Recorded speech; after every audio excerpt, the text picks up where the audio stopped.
My name is Claudia. I'm 54 years old, and I'm a single mother who spent 27 years putting my daughter first in everything. The beach house in Cape Cod, the one I worked 3 jobs to afford, was supposed to be our special place. Emily and I painted every wall together, planted the garden, watched countless sunsets from that porch. But when she called me 2 days after her wedding, a wedding I wasn't invited to, asking for the keys to that house for her honeymoon, something inside me finally broke. I never thought the place I sacrificed everything to buy would become the centre of the biggest betrayal of my life.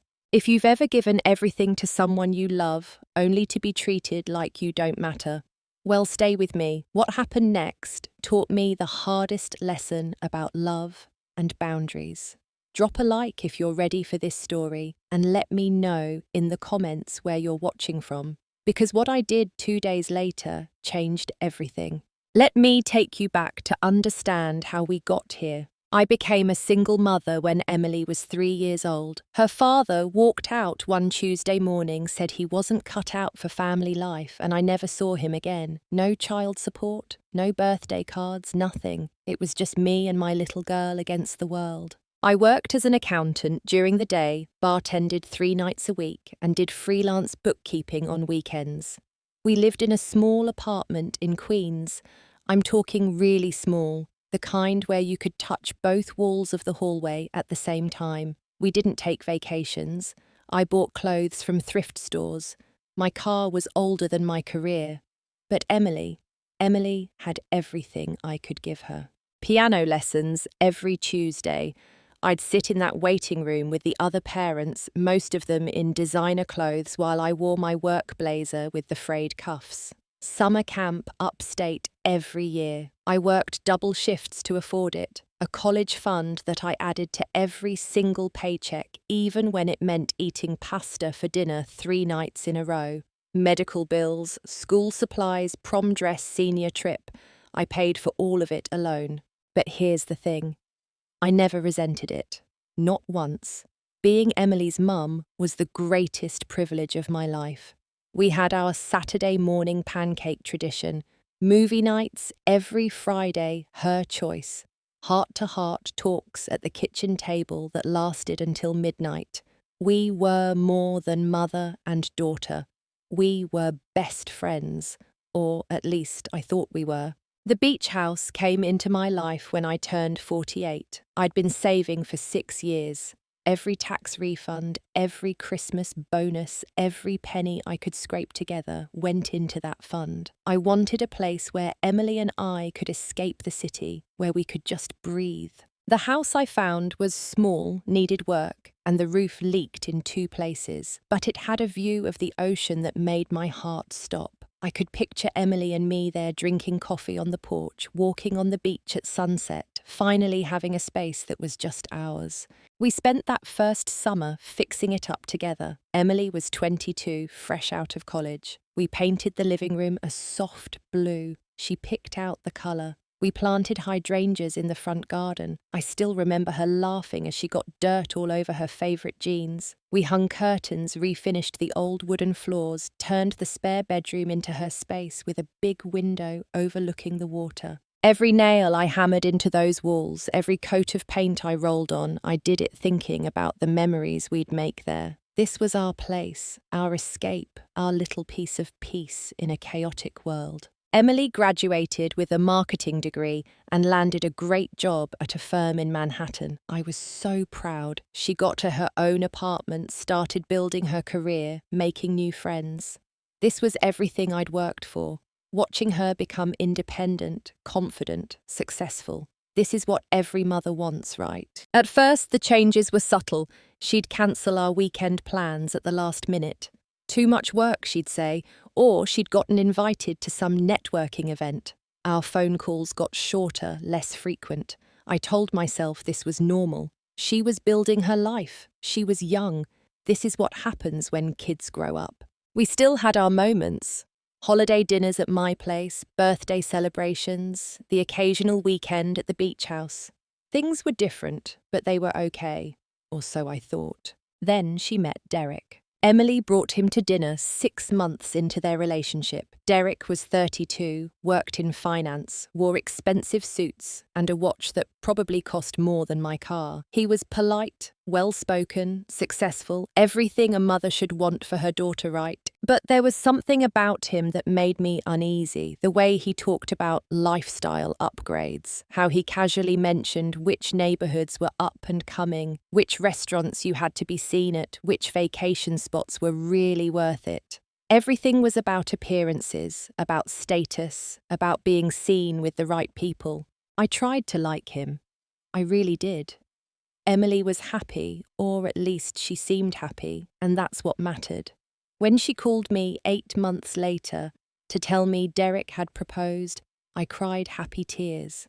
I started imagining mother-daughter wedding planning sessions, dress shopping, cake, tasting, all those traditional moments I'd dreamed about since she was born. I had no idea that invitation would never come. The engagement period was when things really started to change. Emily mentioned wedding planning in passing during our phone calls, but whenever I tried to get involved, I hit a wall. I'd ask about the venue offer to help research vendors suggest we go dress shopping together. Her responses were always vague, always distant.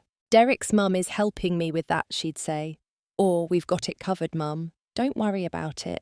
But I wanted to worry about it. I wanted to be part of it.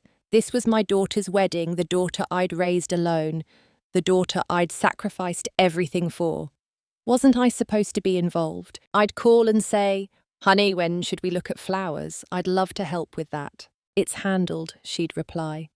"Derek's family has connections with a florist." "What about your dress? Can we make a day of it, just you and me? I'm going with Derek's mum next weekend.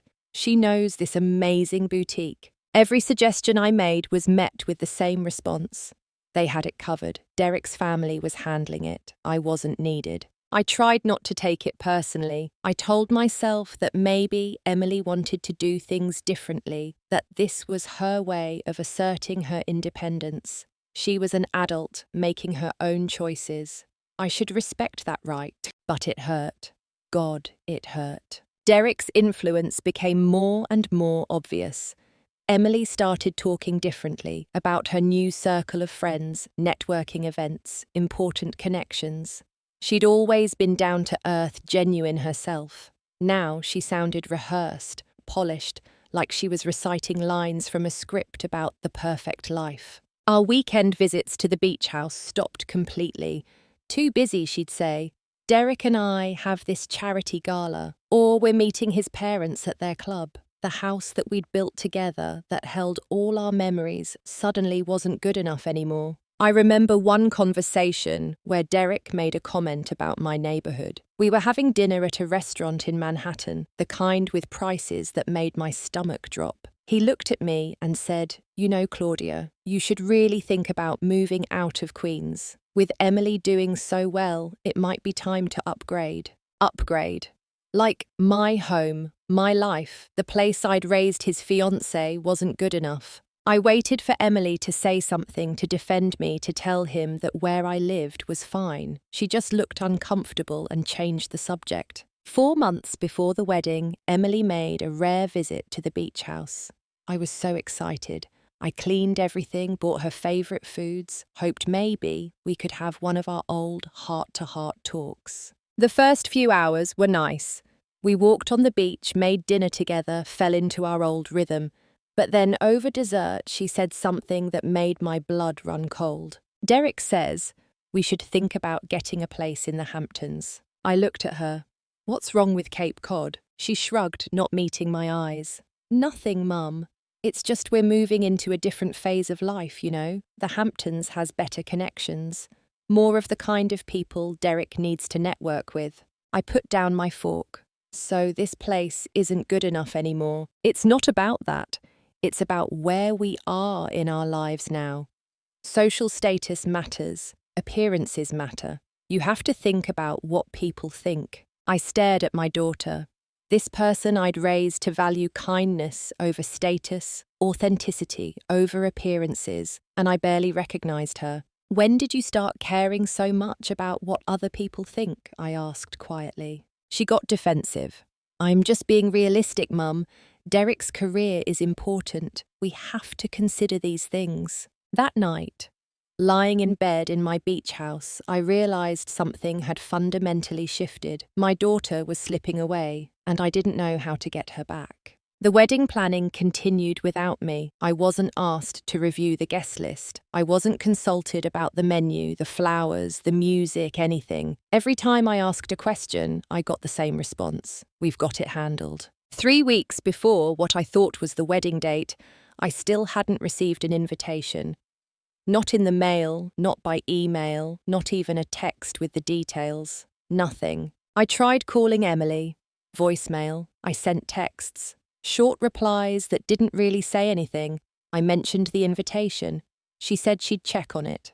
Nothing happened. I confided in my best friend Laura over coffee. Maybe it got lost in the mail, I suggested, even though I knew that was ridiculous. Laura looked at me with such pity in her eyes. Honey, in the age of email and texts and digital everything, nothing gets lost. You need to ask her directly. But I was scared.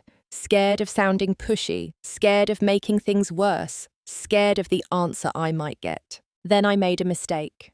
I went on Facebook. Derek's mother had posted photos, lots of photos. Emily and Derek's mum at a bridal salon, both of them smiling. Emily holding up fabric samples.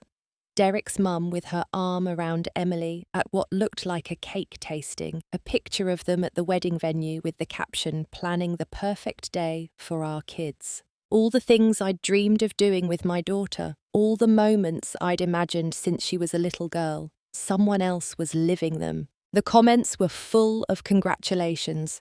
"Can't wait for the big day," one of Derek's family friends had written. "It's going to be beautiful," wrote another. Everyone knew about this wedding except me. I sat there staring at my phone, feeling like someone had punched me in the stomach. Was I being intentionally excluded? 2 weeks before the wedding date, I couldn't take it anymore. I needed answers. I drove into Manhattan unannounced. I know. You're not supposed to show up at your adult child's apartment without calling, but I was desperate. Every text I sent went unanswered for hours.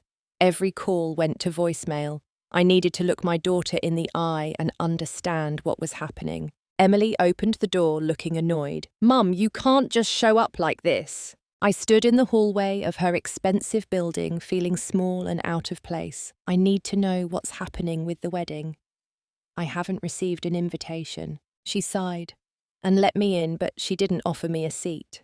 We stood in her living room, the one decorated in shades of grey and white that Derek had probably chosen. "We're keeping it small," she said, not looking at me. "How small?" I asked. "Am I invited?" The question hung in the air between us.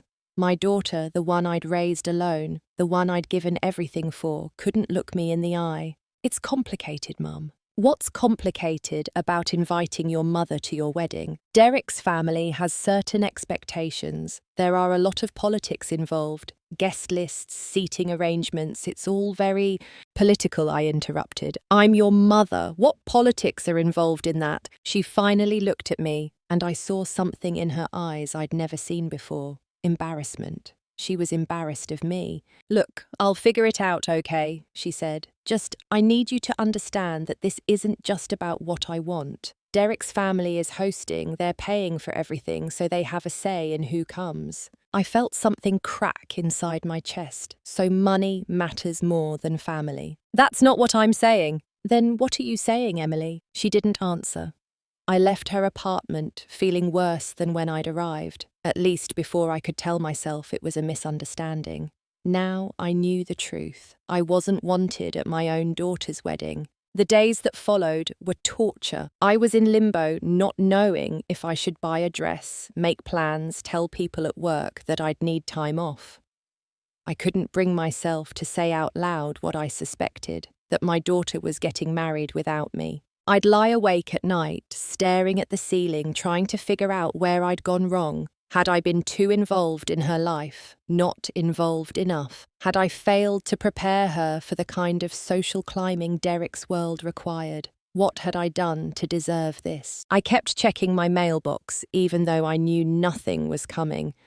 I kept my phone volume up, hoping for a call that never came. I sent careful texts to Emily. Just want to confirm the date so I can plan accordingly. Can you let me know the details when you get a chance? Her responses were vague, non-committal. I'll let you know soon. Things are just crazy right now. We'll talk later. Later never came. Co-workers would ask me about the wedding. I'm sure you're so excited. When is it? What's she wearing? I'd smile and give vague answers, dying inside with every question. Then the date I thought was the wedding came and went. I spent that Saturday alone in my apartment, wondering if at that very moment my daughter was walking down an aisle I'd never see. My phone was silent all day. 2 days later it rang. I saw Emily's name on my phone screen and my heart jumped, finally. Maybe she was calling to explain, to apologize, to tell me it had all been a terrible misunderstanding. I answered, "Hey, sweetie." Her voice was bright, cheerful, like nothing was wrong. "Hey, Mum, great news. We just got back from our wedding." The world stopped. I couldn't breathe. What? Yeah. We decided to do a small ceremony at Derek's parents' estate in Connecticut. It was beautiful, just intimate family and close friends. The weather was perfect, the flowers were gorgeous, everything was exactly what we wanted. My hand was shaking so hard I almost dropped the phone. When was this? Last Saturday. We did it at sunset. The ceremony was on their back lawn, overlooking the Sound. It was magical, Mum. Really perfect. Saturday. The day I'd spent alone wondering. She'd gotten married and hadn't even told me. "You got married?" I said slowly, trying to make the words make sense. "And you didn't invite me." There was a pause. Then her tone shifted slightly, becoming defensive. "Mum, don't make this about you. We only invited people who really matter to this phase of our lives. Derek's family, his close friends, the people who are important to where we're going. People who really matter." Those 4 words hit me like a physical blow. I felt everything inside me go cold and clear at the same time. "I'm your mother," I said quietly. "I don't matter." She sighed that exasperated sigh that meant she thought I was being difficult. "You're being dramatic. You know that's not what I meant." "Then what did you mean, Emily?" "Look, Derek's family hosted everything. His parents' friends were there. It was their event, really. You wouldn't have felt comfortable anyway. It wasn't your kind of crowd. My kind of crowd. The crowd that raised her. The crowd that worked 3 jobs so she could have piano lessons and summer camp and college. That crowd wasn't good enough. You didn't even give me the choice," I said. "Mum, can we not do this? I'm calling with good news. I just got married. Can't you just be happy for me?" Happy. She wanted me to be happy that she'd excluded me from the most important day of her life. I thought this conversation couldn't get worse. I was wrong. "Actually," she continued, her tone brightening again, "I'm calling because we need a favour. We're planning our honeymoon and we'd love to use the Cape Cod house. Derek's never been and it would be perfect for a week. We're thinking of leaving next Thursday." I couldn't believe what I was hearing. "Let me get this straight. You didn't invite me to your wedding. You told me I don't really matter. And now you want to use my beach house?" "Oh my God, Mum." She sounded annoyed now. "Stop being so dramatic. It's just a house. You're not even using it right now. Why does it matter?" "It's not just a house," I said, my voice shaking. "It's our house. Every memory in that place is ours. We built it together." "Exactly," she said, like she'd made a brilliant point. "So why can't I use it? You always said it was for family. Family that includes me in their lives." "This is ridiculous. Are you seriously going to be petty about this after everything? After everything. After everything I'd done," she meant. "After all my sacrifices, all my love, all my years of putting her first." She thought I was being petty. "No, Emily," I said, and I felt something shift inside me, something fundamental and permanent. "I'm not being petty." "Great. So just overnight, the keys to my apartment and we'll—" "I'm not giving you the keys." Silence. "Then what?" "You heard me. I'm not giving you the keys to the beach house." "Mum, you're being ridiculous. It's sitting empty. We're family. This is insane. You just told me I don't really matter. You just got married without even telling me. Family doesn't do that, Emily. I didn't. Ugh, you're twisting my words. You always do this. I think we're done here. Mum, congratulations on your marriage, Emily.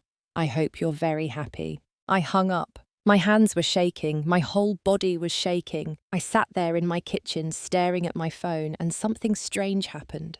I didn't cry. I didn't fall apart. I just felt this eerie, crystal clear sense of calm. 20 minutes later, Laura called. I'd texted her during the conversation with Emily, just 3 words. You won't believe this. Are you okay? Laura asked. I told her everything. The wedding I wasn't invited to, the demand for the beach house, the words, people who really matter. What are you going to do? Laura asked when I finished. I don't know yet, I said, but I'm not going to just accept this.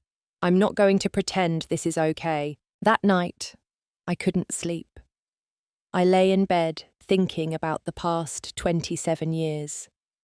Every sacrifice, every late night, every moment I'd put Emily first, and she didn't even think I mattered enough to be at her wedding. Around 2 a.m, I got up, I went to my closet and pulled down a box I'd been keeping for years. Inside were documents, receipts, bank statements, evidence of everything I'd spent on raising Emily. I'd kept these for tax purposes originally, but now looking at them, I saw something else. I saw proof of what it means to really matter to someone. An idea started forming, not revenge.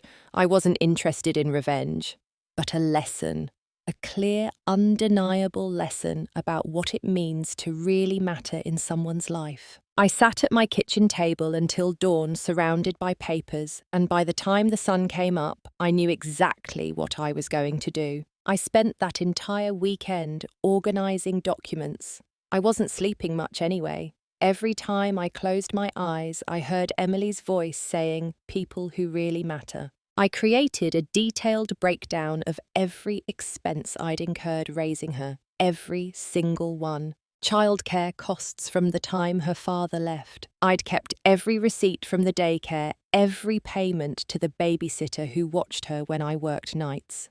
The numbers were staggering.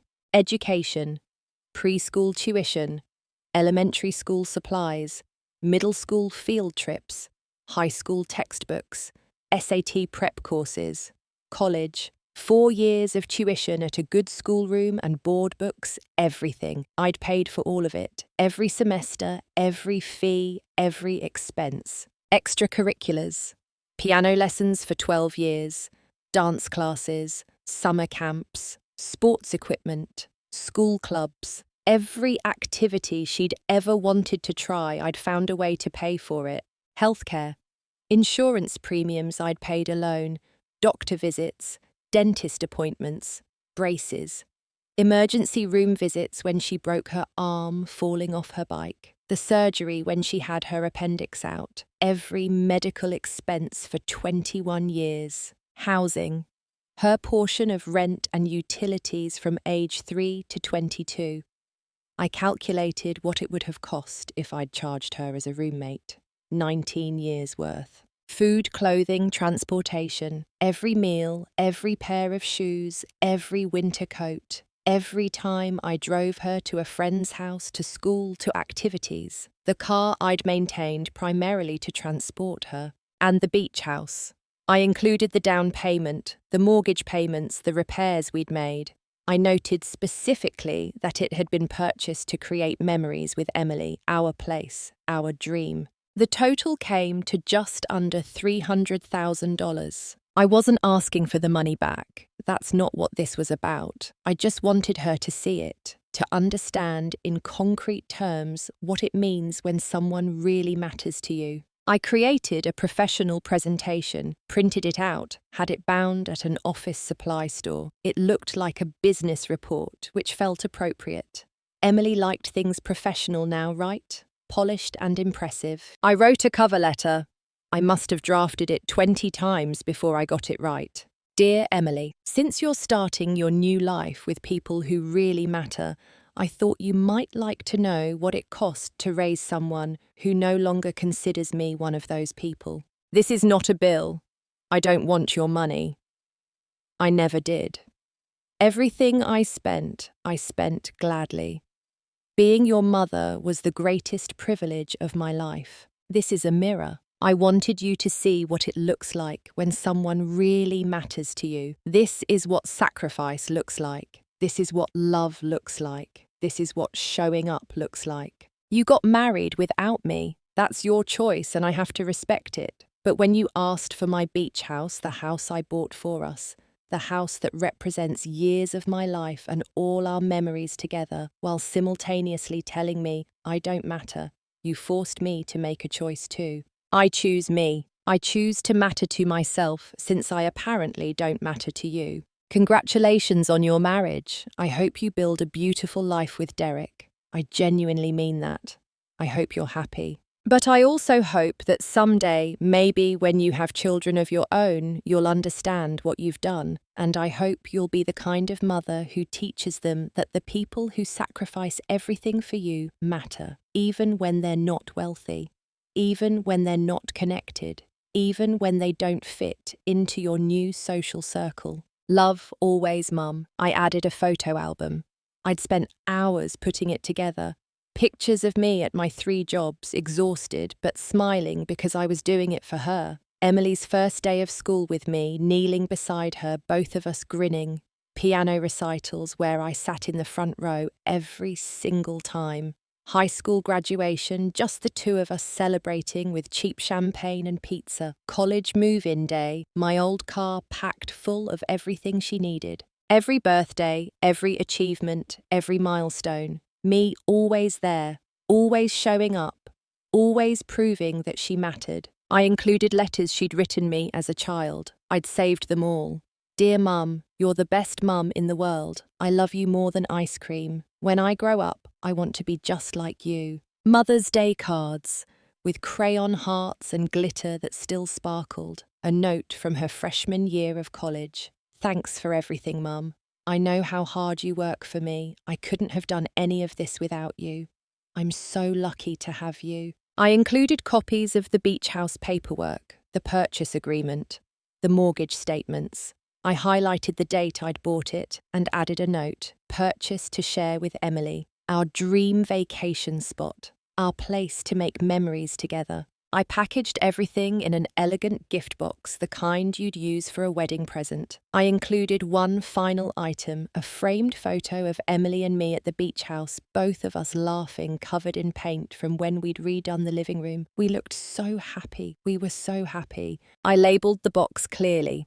Wedding gift for Emily and Derek. Laura came over the night before I planned to deliver it. She stood in my living room looking at the package and her eyes filled with tears. This is powerful, she said quietly. This is really powerful. It's just the truth, I said. Maybe she needs to see it. What if she doesn't get it? What if this just makes her angrier? Then at least I'll know I tried one last time to show her what really matters. That night, I added one final handwritten note on the top of everything. The beach house keys were never the issue. You were always welcome there. You still are if you ever decide that I matter enough to treat with basic respect and love. But you can't demand access to my heart, my home, my life while telling me I don't matter. You can't exclude me from your most important moment and then expect me to give you whatever you want. I love you. I always will. But I love myself too. And I'm finally learning that loving myself means having boundaries, even with you. Figure out who really matters, Emily, because I already know. Mum. The next morning I got dressed carefully, put on my good blazer, the one I wore to important meetings, did my makeup, looked at myself in the mirror. I looked tired, older than 54, but I also looked determined. I drove into Manhattan with the package on my passenger seat. My hands were steady on the steering wheel. My heart was broken, but my mind was clear. This wasn't revenge. This was a boundary.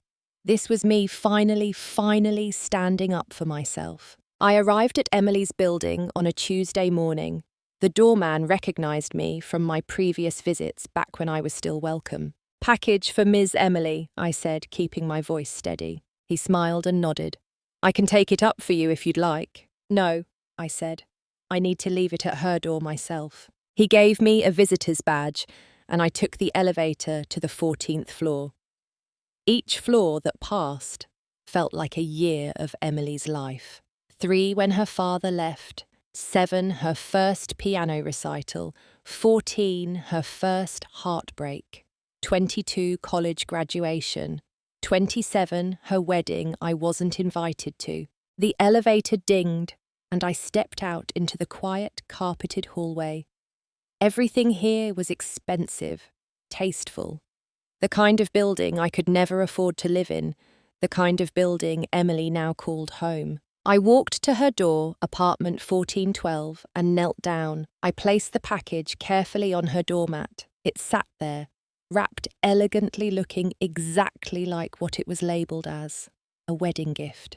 I stood there for a long moment, staring at that door. Behind it was my daughter, the baby I'd rocked to sleep, the toddler who'd called for me in the night, the little girl who'd held my hand crossing the street, the teenager who'd told me all her secrets, the young woman I'd been so proud of. When had I lost her? When had Derek's world become more important than the woman who'd raised her? I took out my phone and snapped a picture of the package at the door. I don't know why. Maybe I needed proof that I'd done this, that I'd finally stood up for myself. I walked back to the elevator, pressed the button, and didn't look back. The drive home was strange. I felt sad, of course, but I also felt something I hadn't felt in months. Relief. I'd done something. I'd set a boundary. I'd stopped accepting unacceptable behaviour. I'd shown Emily what really mattering looks like, even if she couldn't see it yet. 3 hours later, my phone exploded. 15 texts came through in rapid succession, all from Emily. What is this? This is insane. You're trying to make me feel guilty. Derek thinks you're being manipulative. This is emotional blackmail. How dare you? You're making everything about you. Why can't you just be happy for me? This is exactly why we didn't invite you. You always have to create drama. I read each one calmly. Then my phone rang. I answered. Hello, Emily. What the hell? Mum! Her voice was shaking with rage. What the hell is this? Did you read it all? I asked calmly. I don't need to read all of it. I know what you're trying to do. What am I trying to do? Make me feel like I owe you. Like I'm some terrible daughter. This is manipulation. Do you feel like a terrible daughter? I asked. Silence. Then that's not fair. What's not fair is being told I don't matter. What's not fair is being excluded from the most important day of your life. What's not fair is being asked for favours by someone who couldn't be bothered to invite me to their wedding. I explained that it was Derek's family's event. They hosted it, they paid for it, they decided the guest list. And you went along with it. You chose them over me. That's your right, Emily. You're an adult. You get to make your choices. But it's also my right to have boundaries. It's my right to say no when someone who's hurt me asks for something that's precious to me. So this is punishment. This is you punishing me for my wedding. No. This is clarity.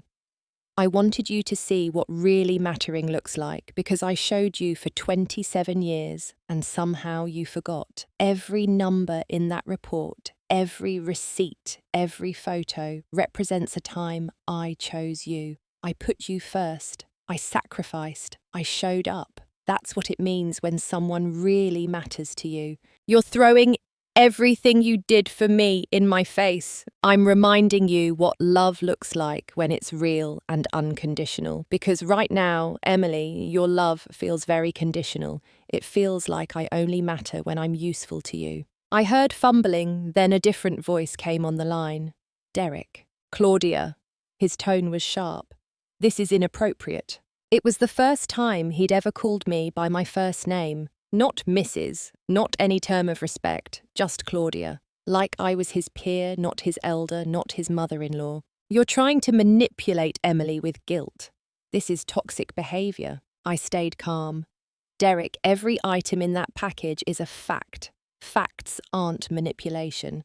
You're throwing everything you did for her in her face. You're trying to make her feel terrible. No, I'm reminding her what really mattering looks like since she seemed to have forgotten. We don't need this drama. Emily is upset, and frankly, your behaviour is concerning. What's concerning is a mother being told she doesn't matter by the daughter she raised alone. What's concerning is being excluded from a wedding and then asked for favours. She didn't mean it that way. You're twisting her words. Then perhaps she should have chosen her words more carefully. Perhaps she should have thought about how it would feel to tell your mother she doesn't really matter. This is exactly why we kept the wedding small. Derek's voice was cold now. We knew you'd make everything about you. We knew you couldn't just be happy for Emily without creating problems. And there it was. The truth I'd suspected all along. This wasn't just Emily's decision. This was Derek's influence. He'd convinced her I wasn't good enough for their new life. I see, I said quietly. Well, Derek, I hope you enjoy your marriage, just not at my beach house. We'll see about that. No, we won't. Goodbye, Derek. I hung up. My phone continued to ring. Emily, Derek. Emily again. I let it go to voicemail. Then the texts started coming from numbers I didn't recognize. Emily's friends, I assumed. People she'd recruited to convince me I was wrong. You should be happy for her. Parents shouldn't keep score. This is her special time. You're being selfish. She's your daughter. You should support her no matter what. I blocked the numbers I didn't recognize. I wasn't interested in being lectured by strangers about my relationship with my daughter. Laura called. How are you holding up? Better than I expected. I said, and I meant it. I'm done apologizing for having boundaries. I'm done accepting unacceptable treatment just because it's coming from someone I love. That evening, Derek's mother called. I don't know how she got my number. Mrs. Claudia. Her voice was smooth, practiced. Perhaps we can discuss this reasonably. There's nothing to discuss. Emily made her choices. I'm making mine. But you're her mother. Surely you want to support her marriage. I do want to support her. But support doesn't mean accepting disrespect. It doesn't mean pretending it's okay to be excluded and dismissed. She tried a few more angles, but I stood firm. Eventually, she gave up. The days that followed were quiet. The calls stopped. The texts stopped. Emily went silent. In that silence, I processed everything. I grieved. I cried. But I also felt something I hadn't felt in a long time. Strong. I'd spent 27 years putting Emily first. Every decision, every sacrifice, every choice. And don't get me wrong, I don't regret it. Being her mother was the greatest privilege of my life. But somewhere along the way, I'd forgotten to put myself anywhere on the priority list. I'd taught Emily that my needs didn't matter, that I would always be there no matter how she treated me, that she could take me for granted, because I'd never leave. And she'd learned that lesson well. This wasn't about the wedding anymore. This wasn't even about the beach house. This was about teaching both of us that I matter too, that I deserve respect and consideration and love that doesn't come with conditions. A week after I left that package, my phone finally went quiet. No more angry texts, no more calls, just silence. And in that silence, something unexpected happened. I didn't feel victorious. I didn't feel vindicated. I felt free. I took the following week off from work. I needed time to process, to heal, to figure out who I was now that my identity as Emily's mother had shifted so dramatically. I drove to Cape Cod alone. It was the first time I'd been to the beach house without expecting Emily to join me, without hoping she'd show up without waiting for her. At first, walking through that door hurt. Every room held memories. The kitchen where we'd made cookies. The living room we'd painted together. Her bedroom with the big window overlooking the water. But gradually something shifted. I started reclaiming the space, not erasing Emily, but making room for myself. I turned her bedroom into a reading nook. I moved in a comfortable chair, lined the walls with bookshelves, created a space that was just for me. I could still see her in that room, but now I could see myself there too. I took long walks on the beach every morning, coffee in hand, watching the sunrise. I'd forgotten how peaceful it was here when I wasn't anxiously waiting for my phone to ring, hoping Emily would call, wondering if she'd come visit. One morning, I met my neighbour Helen on the beach. She was in her early 60s, a widow whose husband had passed 5 years earlier. We'd waved at each other over the years, but never really talked. "Beautiful morning," she said, falling into step beside me. "It really is. I haven't seen your daughter around lately. Is everything okay?" Something about the gentle way she asked made me open up. I told her everything. The wedding I wasn't invited to, the demand for the beach house, the package I'd left, all of it. Helen listened without judgment. When I finished, she was quiet for a moment. Then she said, "I have 3 adult children. Want to know a secret?" I nodded. The hardest part of parenting isn't when they're young and need you for everything. It's when they're adults and you have to watch them make choices you disagree with. It's watching them become people you don't always recognize. It's learning that loving them doesn't mean accepting everything they do. I had a similar situation with my oldest son. He got involved with a woman who didn't think I was good enough for their family. Slowly, I was pushed out. Holidays, birthdays, everything. I bent over backward trying to fix it, trying to be whatever they wanted me to be. What changed, I asked. I stopped. I stopped chasing. I stopped apologizing for existing. I stopped accepting treatment that hurt me just because it came from someone I loved. And you know what? It was terrifying, but it was also liberating. Did he come back? Helen smiled sadly. Eventually. It took 3 years, and him having his own child. Suddenly, he understood what unconditional love looks like, what sacrifice means. He apologized. We rebuilt our relationship, but it's different now. There are boundaries that weren't there before. We walked in silence for a while. Then Helen said, "You spent 27 years being her mother. Now you get to remember you're also Claudia. You're a person with value beyond what you can do for your daughter. That's not selfish. That's survival." Those words stayed with me. Over the next few weeks, I started doing things I'd put off for years. I took a watercolour painting class at the community centre. Turned out I was terrible at it, but I loved it anyway. I joined a book club. I started going to yoga on Saturday mornings instead of keeping those mornings free in case Emily wanted to visit. I reconnected with old friends I'd lost touch with because I'd been so focused on being available for Emily. I went to dinner parties, took weekend trips, said yes to invitations I would have previously declined. I was rebuilding a life that wasn't centered entirely around my daughter. 3 weeks after I'd left the package, an email arrived. The subject line said, "I've been thinking." I stared at it for a long time before opening it. "Mum, I've read everything in your package, multiple times. I didn't want to see how much you sacrificed. It was easier to focus on my new life, on fitting into Derek's world, on becoming the person I thought I needed to be." Derek says you're being unreasonable, but I keep looking at those photos. I remember writing those letters. I meant every word when I wrote them. I don't know how to fix this. I'm not sure I can fix this. But I wanted you to know I'm thinking about it. I'm trying to understand. I'm sorry I said you don't matter. I didn't mean it the way it sounded. Or maybe I did, and that's the problem. I need time to process everything, to figure out who I am and who I want to be. I'm not sure those are the same thing anymore. Emily. It wasn't an apology, not really, but it was acknowledgement. It was a crack in the wall she'd built between us. I didn't respond immediately. I needed time too. Time to figure out what I wanted from a relationship with Emily going forward. Time to decide if I even wanted one. After 3 days, I wrote back. "Emily, thank you for reading everything. That's a start, and I appreciate it. I don't need you to pay me back. Money was never the point. I need you to see me, to recognize that I'm a person who deserves respect, consideration, and love that isn't conditional on how useful I am to you. I'm your mother, but I'm also Claudia.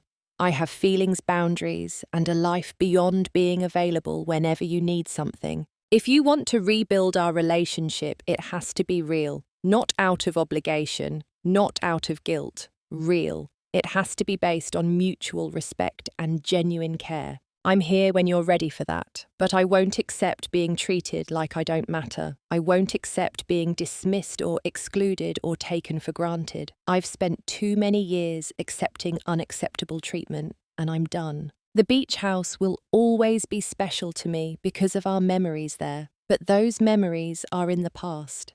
If we create new ones, it will be because we both want to, not because you need something from me. I love you. I always will. But I love myself too now. And that changes things. Mum, I sent the email and felt something lift off my shoulders. The outcome was uncertain.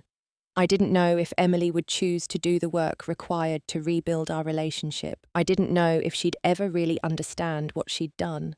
But I realized something crucial. I was okay either way. For 27 years, my happiness had been tied to Emily's presence in my life. Now I was learning that I could be whole without her constant approval, without her constant presence. I could love her and have boundaries. I could hope for reconciliation while accepting that it might not happen. I could be sad about what we'd lost while also being grateful for what I was finding within myself. I went back to work. My co-workers asked about the wedding. I told them the truth. We're going through a difficult time right now. They were kind, supportive, didn't push for details. Laura met me for coffee one Saturday. You seem different, she said. I feel different. Lighter somehow. Are you okay? Really okay. I thought about it. Yeah, I think I am. I'm sad about Emily, but I'm not drowning in it anymore. I'm not waiting for her to call. I'm not organizing my life around the possibility that she might need me. I'm just living. That's huge, Claudia. It doesn't feel huge. It feels like something I should have done years ago. Better late than never. Months passed. Emily and I exchanged occasional emails, surface-level stuff. How are you? Work is busy. The weather is nice. Nothing deep, nothing real. I heard through mutual acquaintances that her marriage was struggling. Apparently, Derek's controlling nature extended beyond just his relationship with her mother. He wanted to control everything, her friends, her schedule, her choices. Part of me felt satisfied by that. Karma, right? But mostly, I just felt sad. Sad that my daughter had to learn these lessons the hard way. Sad that she'd chosen someone who treated her the way she'd learned to treat me. But I didn't reach out. She knew where I was. She knew my door, metaphorically speaking, was open if she was willing to walk through it with genuine respect and love. I focused on my own healing, my own growth, my own life. Helen and I became close friends. We had dinner together once a week, took long beach walks, shared stories about our complicated relationships with our adult children. One evening, sitting on my porch watching the sunset, Helen said something that stuck with me. You know what the hardest lesson of motherhood is? What? Learning that you can do everything right and still have your kids make choices that hurt you. Learning that you can love someone more than life itself and they can still fail to see your value. Learning that sacrifice doesn't guarantee gratitude. I felt tears prick my eyes, so what do? You love them anyway. But you love yourself too. You set boundaries. You refuse to be a martyr.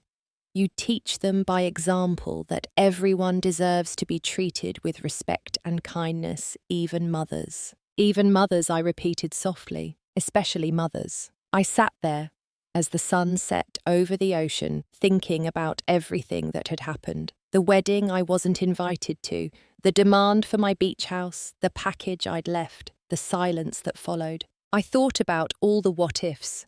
What if I'd just given her the keys? What if I'd pretended everything was fine? What if I'd accepted being treated poorly just to keep the peace? But I knew deep in my bones that I'd made the right choice.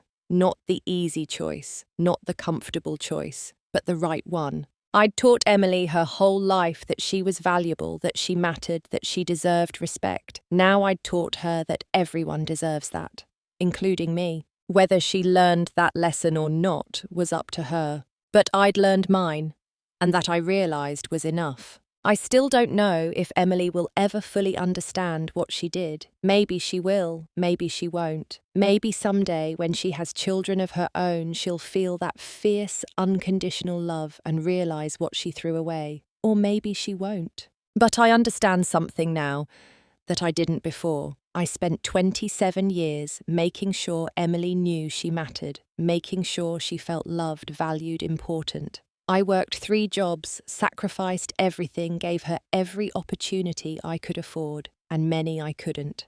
It took her telling me I didn't really matter for me to realise I'd forgotten to matter to myself. I'd taught her she was important by showing her every single day with every sacrifice, every late night, every missed opportunity, every choice I made. But somewhere along the way, I'd also taught her that I didn't need the same consideration, that I'd always be there no matter how she treated me, that my love came without conditions or boundaries.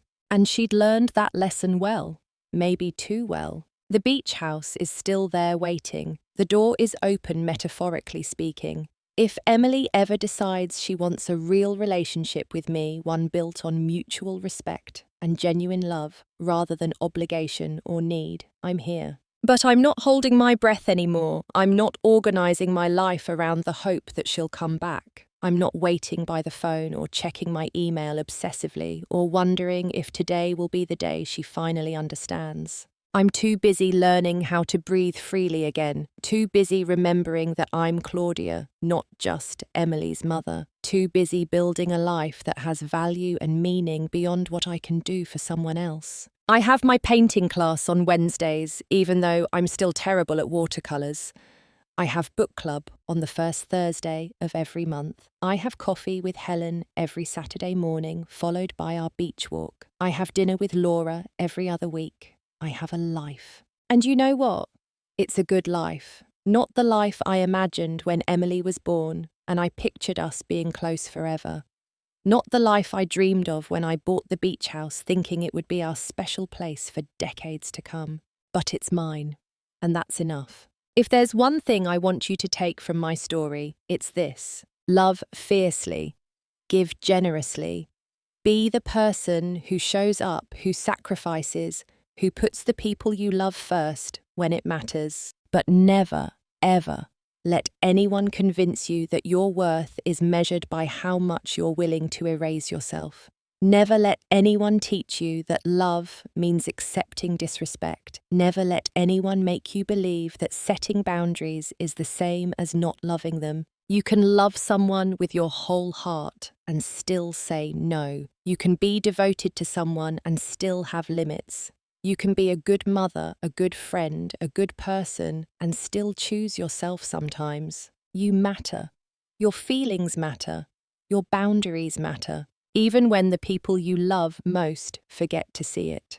Especially then. I learned that lesson at 54 years old after 27 years of putting someone else first in everything. I wish I'd learned it sooner, but I'm grateful I learned it at all. My daughter didn't invite me to her wedding and then demanded I give her my beach house for her honeymoon, the house I'd worked 3 jobs to afford, the house that represented every sacrifice I'd made for her. I said no. And in saying no, I finally said yes to myself. That's the real ending of this story. Not Emily's response, not whether we ever reconcile, not whether she learns her lesson, or apologizes, or changes. The ending is me sitting on my porch at the beach house, watching the sunset, drinking coffee, and finally feeling at peace with who I am and what I deserve. The ending is me mattering to myself. And that I've learned is everything. So let me ask you something. Have you ever had to set a boundary with someone you love? Have you ever had to choose yourself when it felt impossible? Drop a comment and let me know. I'd love to hear your story. And if this resonated with you, if you've been where I am or know someone who has do me a favor, hit that like button, subscribe to this channel if you haven't already, share this story with someone who might need to hear it. Sometimes the most important lesson we can learn is that we're allowed to matter too. That loving someone doesn't mean losing ourselves. That being a good parent, a good friend, a good person doesn't require us to accept being treated poorly. Thank you for listening to my story. Thank you for being here. I hope you know that you matter. Your story matters. Your boundaries matter. Take care of yourselves out there. And remember, you can love someone and still choose you. That's not selfish. That's survival. That's strength. That's self-love. And you deserve that. We all do.